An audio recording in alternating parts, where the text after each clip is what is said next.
46 anyos na si Pacquiao, lalaban pa. Laban sa mas batang kampyon ng WBC. Akala nyo tapos na?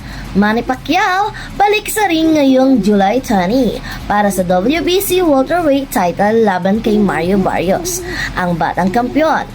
16 years ang agwat nila. Mas bata, mas matangkad, mas malakas si Barrios.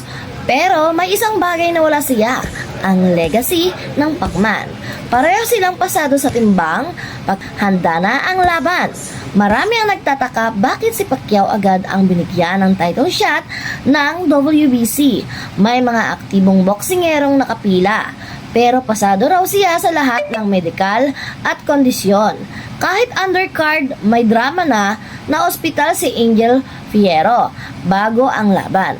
Kaya, mas lalo pang uminit ang araw na ito. Makakabalik si Pacquiao sa tuktok sa edad 46 years old? O mapapatunayan ni Barrios na sa kabataan ang lakas? Abangan ngayong umaga sa MGM Grand Las Vegas.